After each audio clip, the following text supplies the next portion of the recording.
and welcome to my channel. So for today's video, we're doing another oil pastel piece. And I wanted to have another play with these Master Touch oil pastels that I was gifted for Christmas. I did one piece, but it was a very simple one. And funnily enough, it was also another beach one, but this one's a little bit more intricate. But I also wanted to show you guys what I use as, or what I normally use as my paper when I use oil pastels, because I have had somebody ask me before, and I typed it in the comments, but sometimes it's nice to have a visual. I use the Strathmore drawing paper. I have it in 8x10, and it's going to be the same paper no matter what size you get. And it is the 400 series. It's a nice paper for what I'm using it for. It's a little textured, so the medium can get a bit of a grip on it. I just like it. It's what I had when I first started oil pastels. I'll talk while I draw. When I first started oil pastels, I think I first tried them on canvas, and I hated it. It was awful. It just didn't work well. I didn't think that I liked oil pastels because of that. For the longest time, I didn't know how to use them, though, in all honesty. But yeah, I didn't like them because I didn't know how to use them, and I was frustrated by them. Which, I mean, it happens. I first started oil pastels, like, outside of high school on canvas. I had tried them on watercolor paper, I think, in high school. And I was like, it's okay. It's not my favorite thing in the world.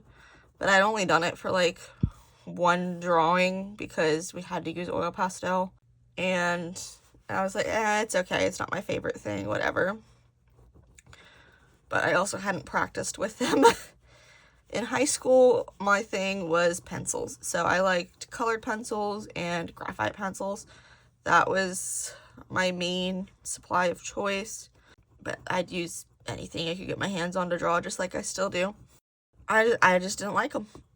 I didn't hate them, but I didn't like them. And then I tried them again on canvas because I was under the impression that it was the texture that you wanted. I was like, canvas has a lot of texture.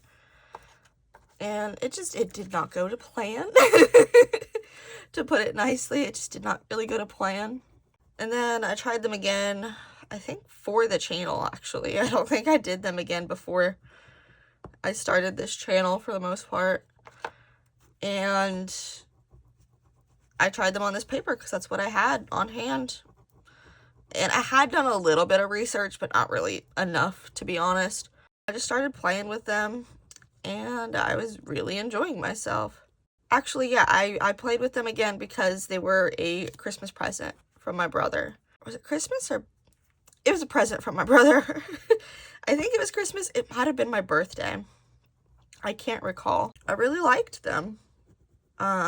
He had also done some research and got me everything that he thought I would need. The paper that he did get was a little too smooth for them, but I did have this paper, and it's fine because I use that paper all the time still. I use that for initial sketches that I could transfer.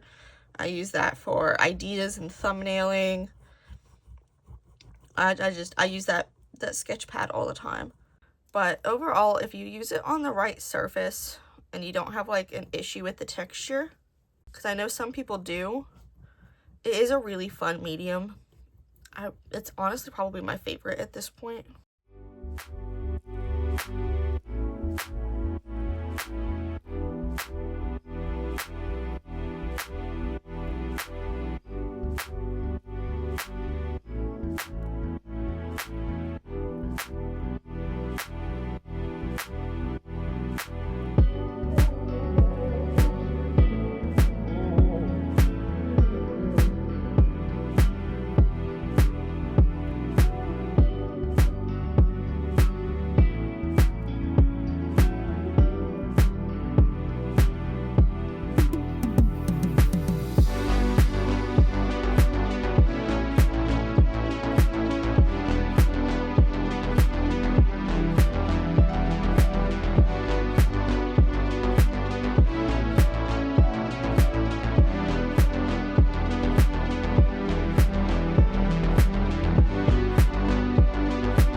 So about this photo, years and years ago when I was a resident in Florida, I took this photo in Punta Gorda, and there's this little park there that I used to like to go to as a kid called Ponce de Leon Park. And in Florida, there's a Ponce de Leon everything.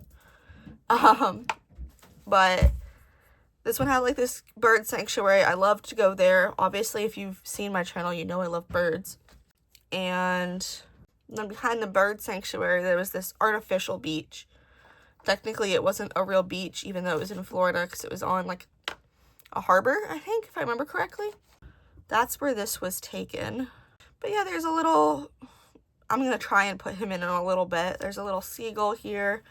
There's going to be the sunset here. Not quite sunset, but sundown enough to where it's reflecting against the water. It was really pretty.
So far, as you know, doing a bit more blending than my last video, I'm really enjoying these. The color palette is a little bit, what's the word I'm looking for?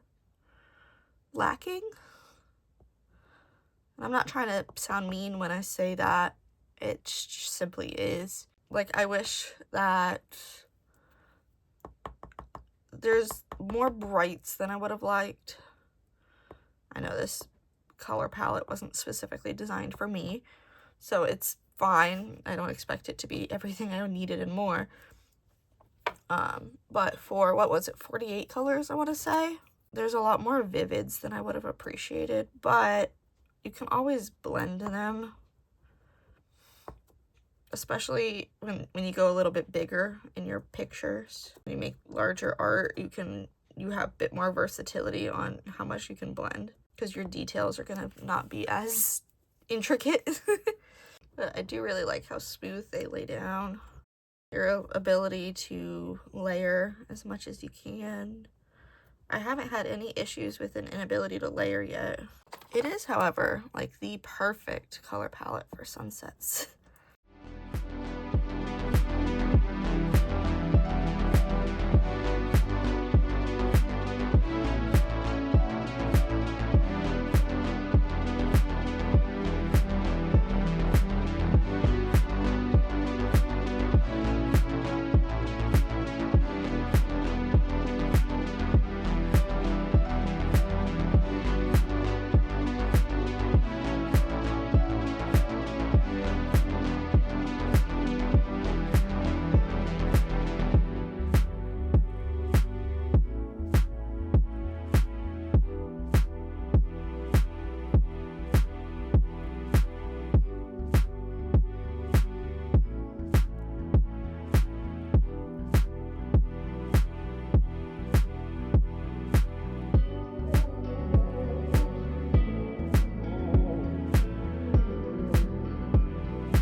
So if you liked this drawing and you liked this video, hopefully you like both. Don't forget to like and subscribe, and don't forget to stay artsy. Bye, guys.